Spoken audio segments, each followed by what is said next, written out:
Avertissement. Attention, dans ce texte, des passages peuvent heurter des personnes sensibles.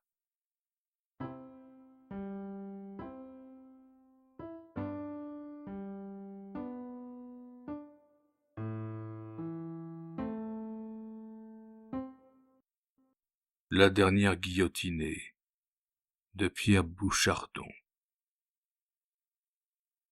Oui, mais on n'exécute plus les femmes. Cette phrase que l'on entend souvent prononcer correspond à une réalité déjà vieille. L'usage, en effet, a prévalu contre la loi.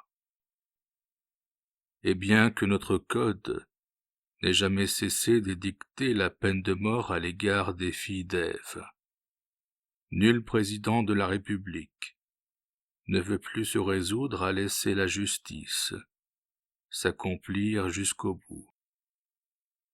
C'est comme une consigne que se passent les hôtes successifs de l'Élysée. Pourquoi ce traitement de faveur, à une époque où le sexe faible revendique l'égalité absolue des responsabilités, des droits et des risques? À vrai dire, on ne sait trop, et de toutes les raisons qu'on a données, aucune ne semble décisive. Il est cependant des forfaits dont se détourne, quel qu'en puisse être l'auteur, tout sentiment de pitié. Ignore-t-on d'autre part que le crime lâche et odieux par excellence, l'empoisonnement, est 9 fois sur 10 le crime des femmes? Si celles-ci savaient que, dans les cas extrêmes, leur sexe ne suffit pas à les soustraire à la mort, peut-être y regarderaient-elles de plus près avant d'accomplir l'irréparable. La vision du châtiment suprême en retiendrait-elle une seule sur 20, une seule sur 100, que ce résultat justifierait tout au moins, à de rares intervalles, le montage de la guillotine? Pourtant, chaque fois que la nécessité le commande, le jury continue à se montrer inexorable en matière de crimes féminins. Il refuse même souvent de signer tout recours en grâce, et les magistrats concluent à l'exécution capitale, à propos de mégères, dont le moins qu'on puisse dire, c'est que si la peine de mort n'existait pas, il faudrait l'inventer pour elle. De ces mégères, la liste serait trop longue, mais sans remonter bien loin, certains noms ont frappé les mémoires. A-t-on oublié Antoinette Sierry, l'empoisonneuse de Saint-Gilles, condamnée par la cour d'assises du Gard le 27 avril 1926 à la peine de mort? Dans un dessein cupide, cette diabolique créature avait fait passer 6 personnes de vie à trépas, en employant un violent toxique, qui sert à détruire la pyrale, ce papillon dont la chenille attaque la vigne. En pleine audience, elle lança aux assistants les pires injures, et son crime parut si monstrueux que le président de la République hésita, dit-on, à faire grâce. Mais pour parler d'affaires plus récentes encore, je citerai 3 femmes qui, dans le cours du même trimestre des assises de la Seine, s'entendirent infliger le châtiment capital pour des crimes qui soulevèrent l'exécration de tous. Josépha Curès, le 13 octobre 1928. Anne-Marie Peron, femme David, le 7 novembre. Et Blanche-Charlotte Verguste, femme Vapre, le 20 novembre. Qu'avait-elle fait? 2 fois condamné pour vol et frappé d'un arrêté d'expulsion. Josepha Curès n'en était pas moins demeurée à Paris, et même elle avait réussi à entrer comme employée dans un commerce d'approvisionnement. L'exercice de sa profession l'ayant mise en rapport avec un commissionnaire au Halles, elle pénétra chez celui-ci le 2 juillet 1927, et après lui avoir dérobé un peu plus de 5000 francs, emmena sa fillette, Carmen, au bois de Boulogne. Là, elle étrangla l'enfant avec un foulard et abandonna le cadavre dans un fourré. Le cas de la femme David est plus horrible encore. Un matin, Madame Wood, demeurant à Pierrefitte, donna le sein à son bébé, la petite Simone, et après l'avoir laissé endormi dans son berceau, s'absenta pour quelques courses urgentes. Quand elle revint, l'enfant pleurait à chaudes larmes, et un mince filet de sang s'échappait de sa bouche. Une fièvre intense étant déclarée, on appela le médecin qui diagnostiqua une gastro-entérite. Mais déjà agonisante, Simone expirait, après avoir souffert le martyre, et sans qu'on eût soupçonné la véritable cause de son mal. La mère se rappela alors qu'elle avait eu, tout récemment, une altercation violente avec sa propriétaire, la femme David. Elle apprit qu'aussitôt après son départ, cette dernière s'était introduite dans la chambre, donc avait pu s'approcher du berceau. Prise d'un pressentiment sinistre, elle demanda l'autopsie et obtint de la justice que cette mesure fût ordonnée. Alors, on découvrit que le petit être était mort étouffé par une éponge qu'on avait enfoncée dans sa gorge, avec une telle violence que le pharynx avait été déchiré, et que coincé à cette place, le corps étranger avait provoqué un abcès fatalement mortel. La tortionnaire n'était autre que la femme David, et c'était la vengeance qui lui avait soufflé cette barbarie sans nom. Implacable, elle avait laissé la tragédie s'accomplir jusqu'au bout, et quand il en était peut-être temps encore, elle n'avait pas fait un mouvement pour courir révéler de quoi se mourait la pauvre petite. Autre tueuse d'enfants, la femme Vabre, acariâtre, vicieuse, violente, alcoolique. Elle avait épousé à la Courneuve un veuf, chargé de famille. Elle ne fut pas longue à dévoiler sa véritable nature, et elle répandit dans la maison une terreur telle que le père qu'elle avait lui-même failli tuer d'un coup de hachette jugea indispensable d'éloigner les enfants. Le 15 mars 1928, elle s'en fut chercher à Drancy, l'aîné, Jean André, âgé de 14 ans, qu'elle détestait d'une façon particulière. En l'amadouant par de douces paroles, elle réussit à le ramener à la Courneuve. Alors se déroula une scène atroce, dont le bouleversement des meubles portait témoignage.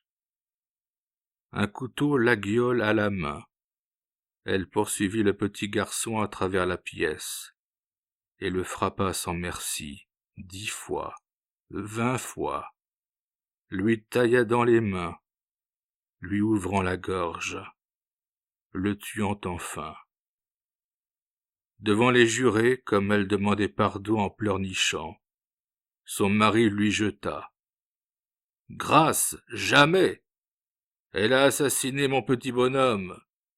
Condamnez-la à mort! » Crimes abjects dans leur mobile, abominables dans leur exécution, et tous les trois commis sur des enfants sans défense.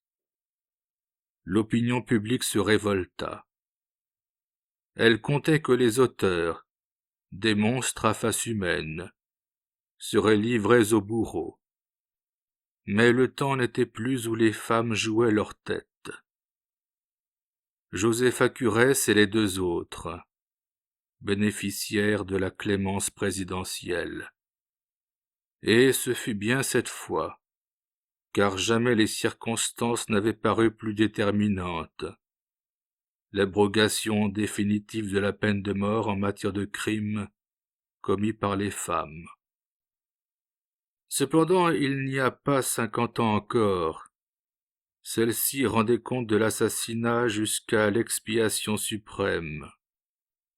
Et le croirait-on, le président de la République qui livra pour la dernière fois une grande coupable à l'exécuteur des hautes œuvres, fut précisément celui auquel on reproche encore ses penchants miséricordieux et sa faiblesse dans l'exercice de son droit de grâce. C'est M. Jules Grévy. Le crime, il est vrai, dépassait les limites de l'horreur. En voici le récit fidèle, sans qu'on ait cherché à forcer la note ou à charger le tableau de trop sombres couleurs. Les faits parleront assez d'eux-mêmes. En 1886, vivait aux alentours du village de Celles-Saint-Denis, arrondissement de Romorantin, la famille Lebon. C'était dans un des coins les plus incultes de la terre de Sologne, où depuis le Moyen-Âge la superstition avait conservé de puissants vestiges. On croyait aux sorciers, aux loups-garous, aux fantômes, à Belzébuth. Beaucoup n'entraient à l'église que pour conjurer les maléfices dont ils se croyaient menacés. Ils attribuaient à certains un pouvoir mystérieux, et croyaient fermement que ceux-ci, par la seule puissance de leur sortilège, pouvaient détruire leurs récoltes, incendier leurs granges, ou décimer leur bétail. Marie Châtaigneau, veuve Jean Lebon, alors âgée de 67 ans, avait depuis longtemps une réputation bien établie de sorcière. On la supposait en communion intime avec les démons. On l'imaginait chevauchant sur un bouc ou sur un manche à balai la dernière nuit de la lune pour se rendre au sabbat. Et cette renommée fâcheuse n'avait pas été sans jeter un certain discrédit sur ses trois enfants, Alexis, Alexandre et Georgette. Non sans de grandes difficultés, la fille avait pu trouver époux, en la personne de Sylvain Thomas, cultivateur au Lumeau. Au fond, la prétendue sorcière n'était qu'une pauvre femme inoffensive. Débile de corps et d'intelligence, elle avait toujours vécu misérable. À plusieurs reprises, elle s'était mise en condition au gage annuel de 50 francs. De 50 francs! En dernier lieu, elle s'était placée au village de Gièvre. Mais son maître, le vigneron Bailly, avait dû s'en séparer, parce qu'elle devenait impropre à tout travail. Un commencement de paralysie avait gagné ses membres, et le gâtisme envahissait son cerveau. Le 1er juillet, elle vint prendre ses invalides chez les époux Thomas. Elle apportait avec elle toutes ses économies, 316 francs et 8 sous.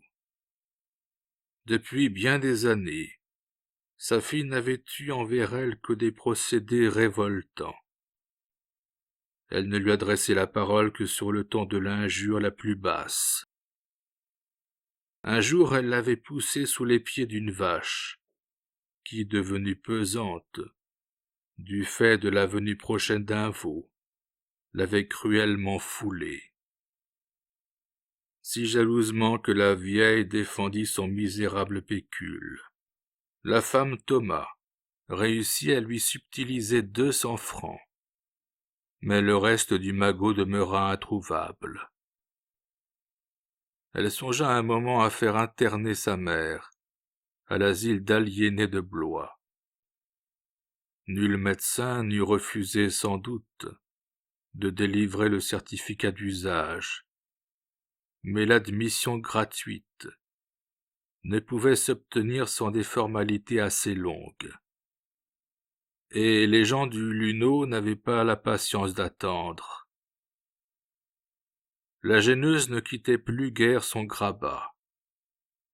Toutefois le docteur Ansaloni, de Romorantin, qui la vint visiter à la demande des Thomas, crut devoir prévenir ceux-ci qu'elle avait des idées noires, et que, faute d'une surveillance de tous les instants, elle était parfaitement capable de mettre le feu, ou encore de se jeter dans la cheminée. Cette dernière observation ne tomba pas dans l'oreille d'une sourde. Ce fut même pour Georgette Thomas un trait de lumière. Sans cesse à rudoyer sa mère, apprenant à ses enfants à la détester, elle imagina d'en finir tout de suite, sans le secours de personne. Dans la matinée du 29 juillet, d'une poussée brusque et méchante, elle la fit choir dans l'âtre. Mais à peine léchée par la flamme, la vieille femme sut retrouver quelque vigueur, et elle parvint à se dégager, les sourcils grillés. Comprenant qu'elle n'en viendrait pas à bout toute seule, la Thomas l'enferma à clé dans la grange, en pleine obscurité, comme elle l'eût fait d'une bête bonne à tuer. Puis elle envoya son mari chercher ses 2 frères, qui travaillaient aux environs. Alexis arriva le premier, dans sa carriole traînée par un âne. Alexandre ne tarda guère à paraître à son tour.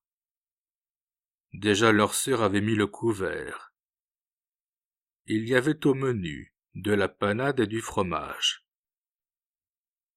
Alors se déroula le drame le plus effroyable, dont les annales judiciaires aient gardé le souvenir. En aperçoit-on bien le cadre? Dans un pays déshérité, une chaumière, où la même pièce sert à tous les usages, pièce enfumée, basse, obscure, malodorante.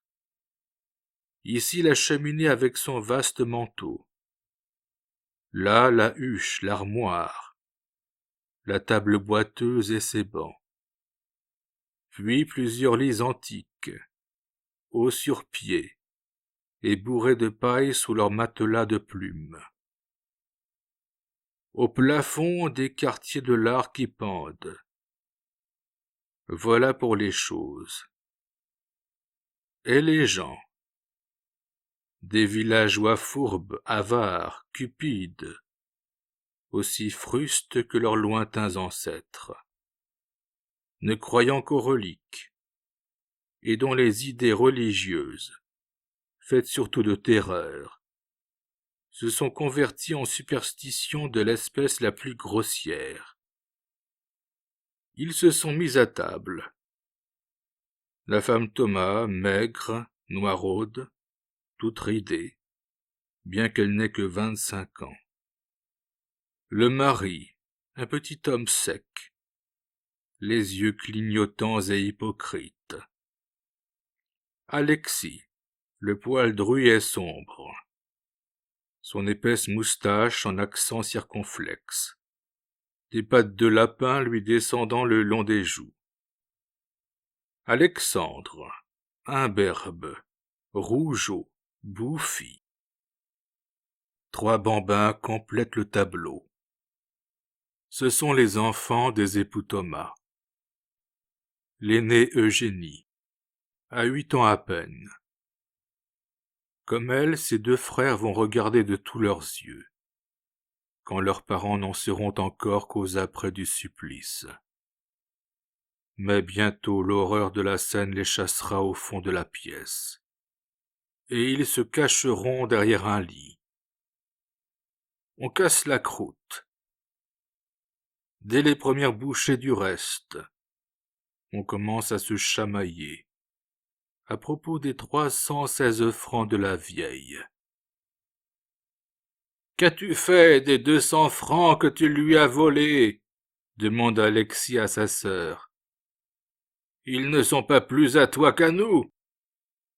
Où est passé le reste du boursicot ? Je te forcerai bien à le rendre, gredine. » Et il frappe du poing sur la table. Mais la dispute ne dure guère. On aborde un sujet plus brûlant. Georgette préside. C'est une femme de tête, dont les avis font loi. Elle sait prendre les décisions irréparables. On tient alors, c'est le cas de l'écrire, un véritable conseil de famille. Sorcière, bouche inutile, pauvresse. À l'unanimité, on condamne à mort la vieille maman. À mort, que dis-je, au plus effroyable des supplices. On la condamne au bûcher. Son âme, en s'envolant, chassera les démons, dont depuis trop longtemps la chaumière est infestée. Déjà vers 4 heures, Alexis est allé au hangar, et on a ramené sa mère, qui l'a déposée sur un lit. À ce moment, le curé de Celle-Saint-Denis se trouve passé par là. Il pousse la porte et entre. Il vient faire visite à ses paroissiens. Devant lui, on se tait. On se compose des mines de circonstance. Et pour que la veuve Lebon meure en règle avec Dieu, on lui demande même de l'administrer. Le vieux prêtre s'approche du grabat où l'idiote marmonne des paroles indistinctes. Mais c'est à peine s'il peut s'en faire comprendre et obtenir d'elle autre chose que des hochements de tête. « Je l'ai confessé du mieux que j'ai pu, » dit-il. « Mais je n'ai pas cru devoir lui donner l'absolution, car elle déraisonne trop. » On n'insiste pas. La porte se referme sur la soutane noire. Les héritiers sont seuls. Vite à l'ouvrage.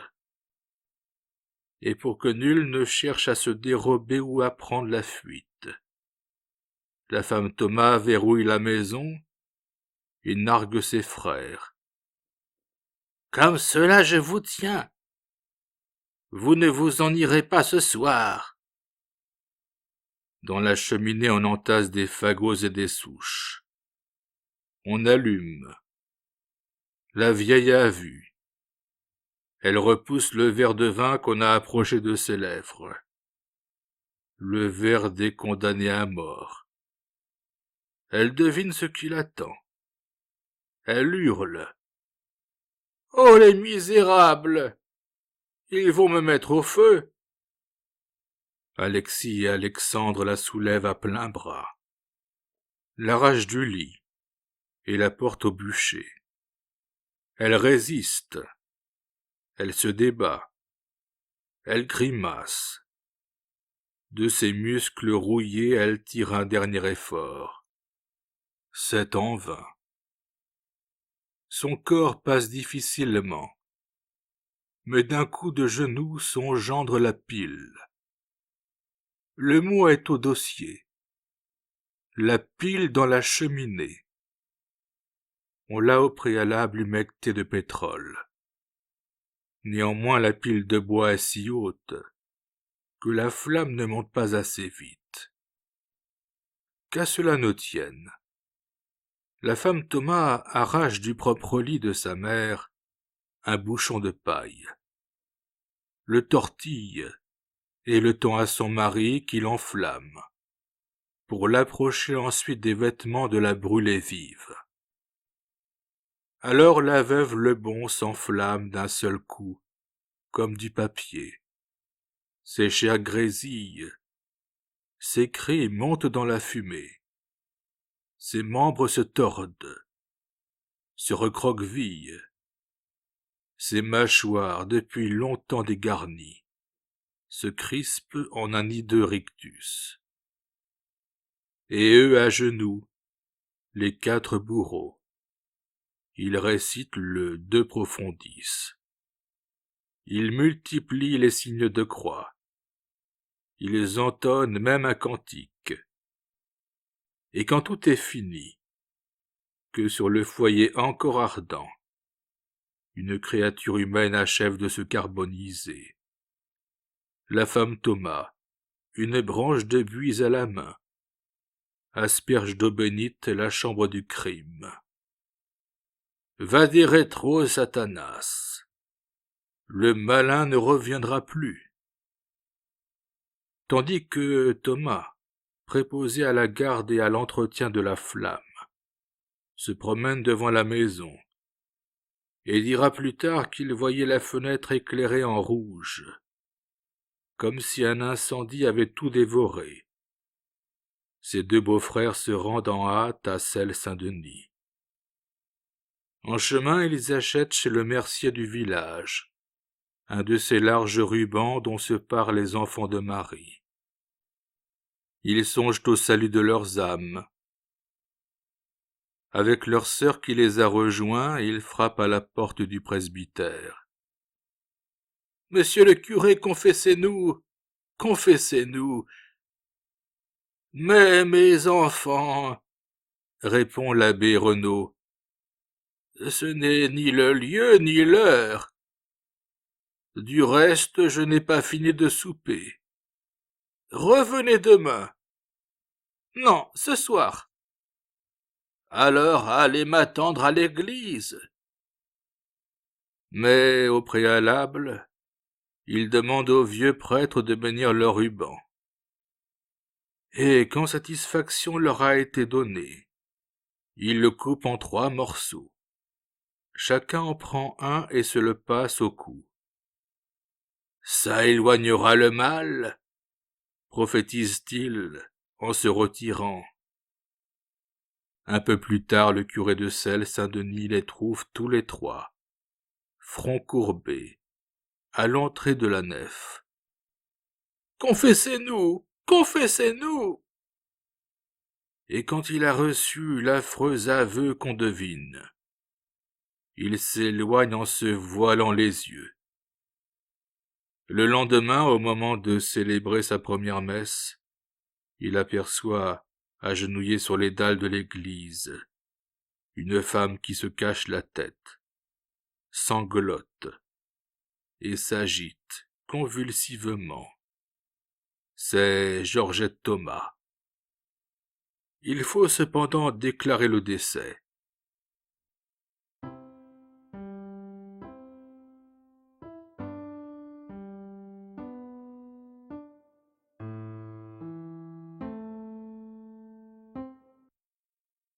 Mais c'est ici que les choses se gâtent. À la mairie, le secrétaire est frappé de l'attitude des frères Lebon, de l'altération de leurs traits. Aussi bien l'un que l'autre, ils ne répondent qu'après s'être consultés d'un clignement des paupières. Il ne fait rien pour les rassurer. « Vous me dites que vous étiez au champ, et que pendant votre absence, votre mère est tombée dans le feu, sans que son état de faiblesse lui ait permis de se remettre debout. Je veux bien vous croire, mais vous n'ignorez pas que la gendarmerie a l'obligation d'enquêter sur les accidents. Il est donc indispensable que vous préveniez sans plus de retard le maréchal des logis. Moi, je ne puis dresser l'acte de décès, tant que la chose n'aura pas été tirée au clair. Le 30 juillet, le maréchal des logis Falbier, commandant la brigade de Selle-Saint-Denis, était sur les lieux. De l'infortunée veuve Lebon, il ne restait plus dans l'âtre encore chaud qu'une masse carbonisée. Seuls les pieds et la tête avaient été préservés du feu.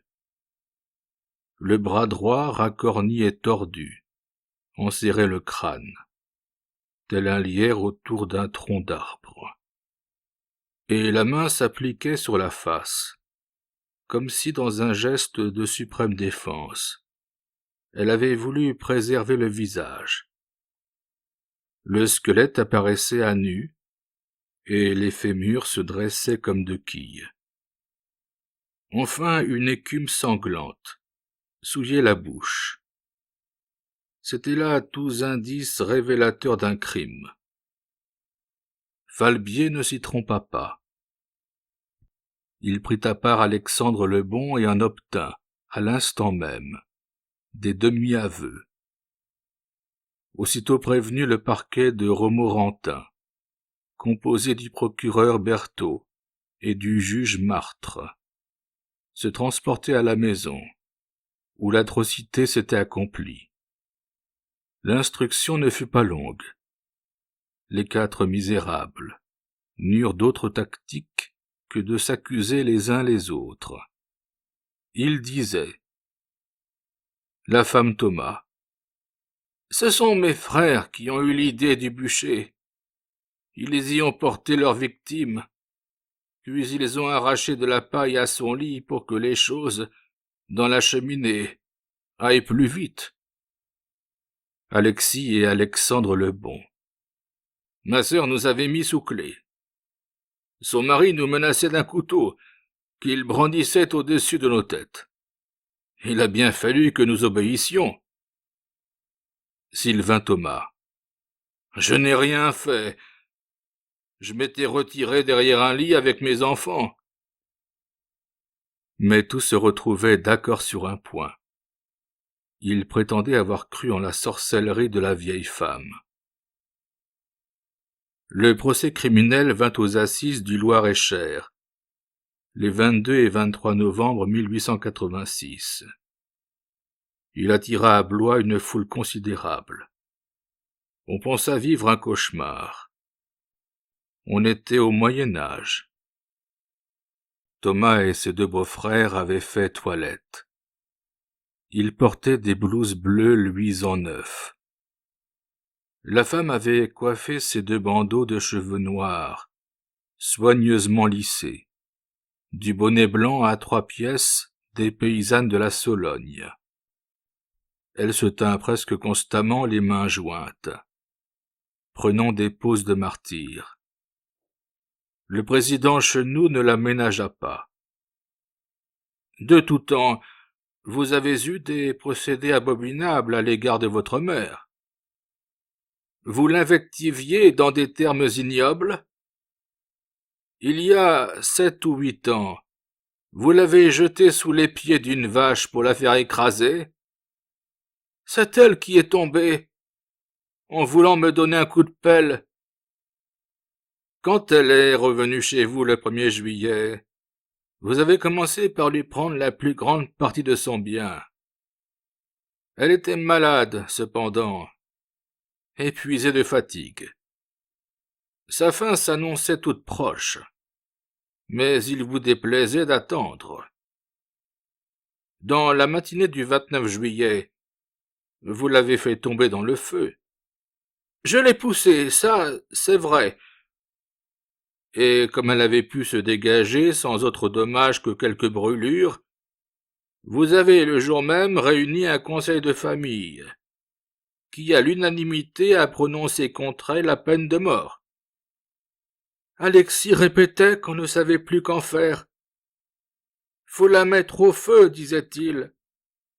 Moi, je les ai ben laissés se débrouiller. Vos frères ont transporté la malheureuse sur le bûcher destiné au supplice.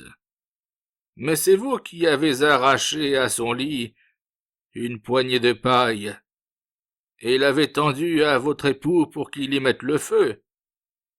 La paille, ce sont mes frères qui l'ont prise. Les experts pensent que la veuve Lebon a été arrosée de pétrole.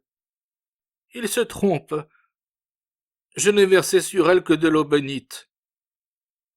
Quand vos frères sont partis pour se confesser, votre mari a couru après eux et a jeté dans la carriole d'Alexis une bouteille. Cette bouteille, qu'avait-elle contenu? Que contenait-elle encore? Du pétrole, sans doute. Pas du tout. C'était pour qu'il allât la remplir d'eau bénite à la sacristie. Et à cette demande: Votre mère a-t-elle été brûlée vive? La femme Thomas fit de son ton le plus calme cette effroyable réponse, que la salle couvrit de rumeurs. Mon bon monsieur, je le pense. Un dernier mot. Oserez-vous soutenir encore que vous avez supplicié cette malheureuse à cause de sa réputation de sorcière? Sorcière elle était, c'est bien sûr. Stupide légende que vous avez trouvé bon de propager. Vous avez assassiné votre mère par cupidité, par lassitude de la garder sous votre toit. Asseyez-vous. Messieurs les jurés vous jugeront. Interrogé à son tour, Sylvain Thomas se plut à contrefaire l'idiot. Et cependant il avait toujours répondu à l'instruction, avec une lucidité parfaite. Comment vous appelez-vous? Je n'en ai point connaissance. À quelle date votre belle-mère est-elle venue demeurer sous votre toit? Je n'en ai point connaissance. Que s'est-il passé le 29 juillet? Je n'en ai point connaissance. Et 17 fois de suite, on entendit même refrain. C'était le bêlement du berger Thibault Lagnolet, dans la farce de Maître Patelin. Au frère Lebon, le président fit cette objection péremptoire. Vous prétendez qu'on vous avait enfermé à clé, que Thomas tournait autour de vous comme un enragé, un couteau à la main. Vous étiez 2 contre 1. Était-il donc si difficile de briser un carreau et d'appeler au secours? Une scène pénible se produisit. Quand on vit s'avancer à la barre des témoins Eugénie Thomas. C'était une blondinette en tablier bleu et un petit bonnet tuyauté, très forte pour son âge, bien tenue. Elle respirait l'intelligence. En vain les avocats prirent-ils des conclusions pour qu'elle ne fût pas entendue. En vain firent-ils ressortir ce qu'il y avait d'horrible dans une affaire où 4 têtes étaient en jeu, à faire déposer une enfant contre ses père et mère. On passa outre. Et bien que le témoignage ne fût nullement nécessaire pour établir la culpabilité, le président Chenoux n'épargna à la jeune Thomas aucune question. Voyons, ma petite, dis bien ce que tu as vu, sans rien omettre, mais sans rien inventer. Ta maman était méchante pour ta grand-mère? Oui, monsieur, on la cognait. Pourquoi? Parce qu'elle levait souvent son bâton sur le monde. Mais toi, tu ne lui en voulais pas. Oh non! Des fois, elle me donnait des sous. Et sa mort m'a causé grand-peine.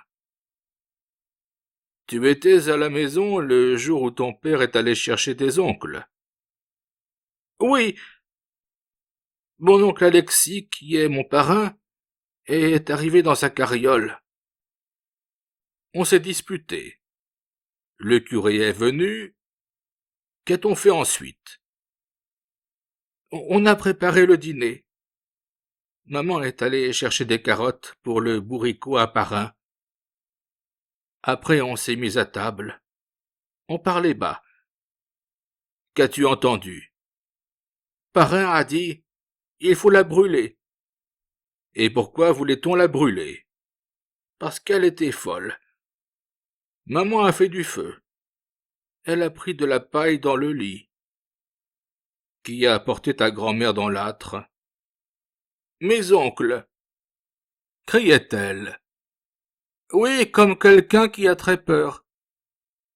Ça sentait bien mauvais dans la chambre. Quand j'ai vu la flamme monter, je me suis caché. Ton père ne t'a-t-il pas dit de ne pas révéler ce que tu avais vu? Si, monsieur. Il m'a recommandé de répondre aux questions, que ma grand-mère était morte par accident. C'en était assez. C'en était trop.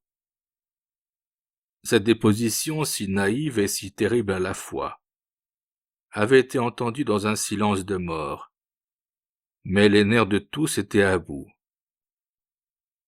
À l'audience du lendemain, le procureur général Fachot, venu en personne d'Orléans pour soutenir l'accusation, requit formellement la peine capitale contre 3 des accusés. Il ne prononça le mot de circonstance atténuante qu'à l'égard d'Alexandre le Bon, qui avait eu jadis de bons sentiments envers sa mère et manifestait depuis le crime quelque repentir.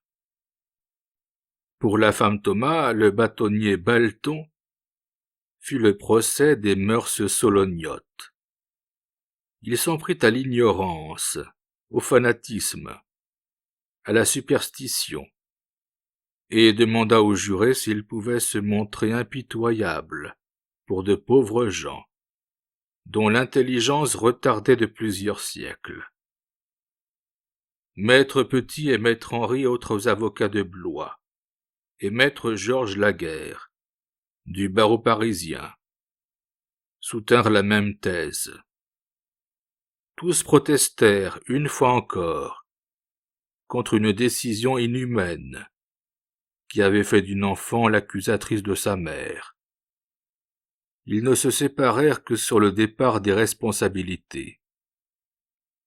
Ils soutinrent le bâtonnier Balton, qu'une femme n'avait pu obliger 3 hommes à commettre un aussi grand crime. Maître Petit, avocat de Thomas, que les plus coupables étaient ceux qui avaient porté la victime de son lit au bûcher. Maître Laguerre et Maître Henri, que les frères Lebon, esprit faible, avaient cédé à des terreurs de l'autre monde, à des suggestions funestes et à des menaces qui ne prêtaient point à rire. Le jury avait son siège fait.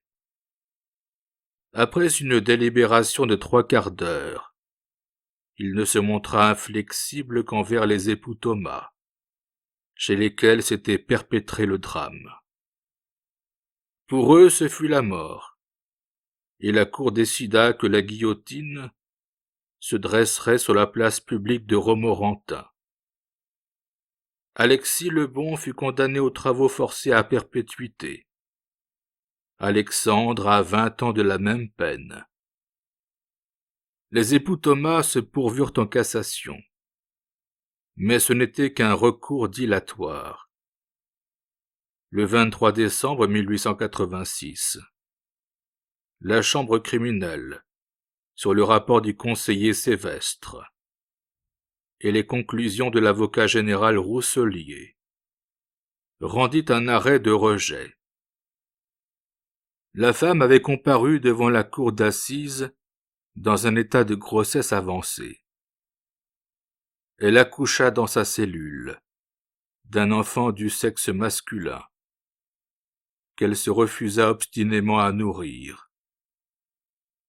Il fallut le lui retirer des mains et le confier à une détenue qui voulait bien l'alimenter au biberon. Qu'allait faire le président Jules Grévy, si pitoyable d'habitude aux criminels? Devant l'émotion soulevée dans la France entière, le chef de l'État ne crut pas pouvoir user de son droit de grâce. Il laissa la justice suivre son cours.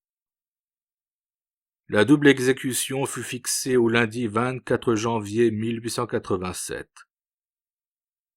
La veille, les deux condamnés, encadrés de gendarmes, avaient été emmenés à Romorantin par le train du soir, tandis qu'aux abords de la gare de Blois, la foule ameutée poussait des cris de mort.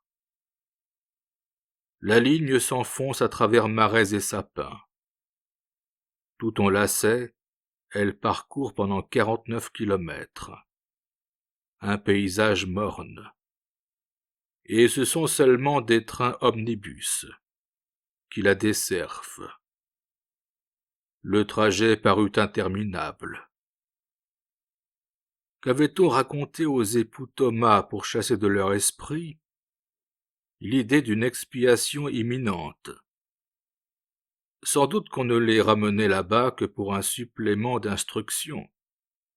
Et sans doute crurent-ils à cette fable, car pour leur dernière nuit, ils s'endormirent d'un profond sommeil. On les réveilla avant qu'il fît jour. Le mari s'habilla en silence, et sans l'aide de personne. À l'annonce du rejet de son recours en grâce, il avait prononcé ces mots. « Mieux vaut mourir que de vivre comme je le fais depuis 2 mois. » Mais il fallut interpeller la femme à plusieurs reprises pour la décider à se lever. Au début, elle semblait ne rien entendre. Quand elle eut compris, elle éclata en sanglots. « Ah, mes bons messieurs !» gémissait-elle. « Pardon, grâce, vous êtes bien méchants de me faire du mal. Je ne vous ai rien fait, moi. Mes pauvres enfants, que vont-ils devenir ?» Et comme l'aumônier, l'abbé Marcelon, l'exhortait au repentir, elle répondit les yeux hagards. « Me repentir? Et de quoi ?» L'opération de la toilette fut mouvementée. La patiente se roulait à terre, se débattant, criant et cherchant à se débarrasser des cordes avec lesquelles on avait commencé à la ligoter. On dut s'y reprendre à plusieurs fois et user de la force. Toutefois, l'instinct maternel reparut l'espace d'un éclair, quand l'un des aides lui coupa les cheveux. Suivant des yeux la tresse qu'il venait de déposer sur une table, elle lui jeta suppliante. « Monsieur, vous la donnerez à ma petite fille ?» Sur la place d'Armes, une masse hurlante, fiévreuse, impitoyable, était difficilement contenue par une compagnie d'infanterie de ligne, venue de Blois. La voiture qui amenait les condamnés s'arrêta à une vingtaine de mètres de l'échafaud. Et ce fut encore une vision du Moyen-Âge. Georgette Thomas apparut dans l'encadrement de la portière, comme le veut le code pénal pour le supplice des parricides. Elle était nu-pieds. Une longue chemise blanche l'emprisonnait à la façon d'une camisole de force, et le bourreau lui avait voilé le visage d'un crêpe noir. Sous ce déguisement lugubre, elle était agitée de violents soubresauts. Il fallut une fois encore forcer sa résistance, car elle refusait de descendre de la voiture, comme un instant auparavant elle avait refusé d'y monter. Mais après avoir franchi 5 ou 6 pas, avec une lenteur calculée, elle s'affaissa sur le sol en gémissant. En vain essaya-t-on de la remettre sur pied. Devant l'horreur de cette lutte, on la porta comme une morte dans son suaire, jusqu'à la guillotine. à l'abbé Marcelon qui marchait à ses côtés. Elle répétait d'une voix haletante. « Grâce, monsieur! Grâce, monsieur !» Et jusqu'à la dernière seconde, elle se débattit. Sylvain Thomas, qui fut décapité après elle, marcha au supplice sans défaillance et sans faiblesse. Après avoir embrassé 3 fois le crucifix que lui présentait l'aumônier, il se plaça de lui-même devant la planche et s'abandonna à son sort. La précédente exécution de femme remontait au 3 janvier 1876. Ce jour-là, Sophie Gautier, épouse Bouilloux, condamnée à mort le 17 novembre 1875 par la cour d'assises du Lot, avait expié sur la place publique d'un village quercinois qui se nomme Le Bourg. Des crimes dont la diabolique horreur passe l'imagination. L'histoire serait trop longue à raconter. Qu'on sache seulement qu'à quelques semaines d'intervalle, la première fois pour se dérober à la charge d'une maternité tardive, la seconde pour chasser de la maison une bru qu'elle exécrait, elle avait tué 2 bébés inoffensifs, sa fille Marie et sa petite-fille Elisa, en leur plongeant dans l'abdomen des aiguilles à repriser. Et tout faisait croire qu'elle avait supprimé de la même manière 5 autres de ses propres enfants.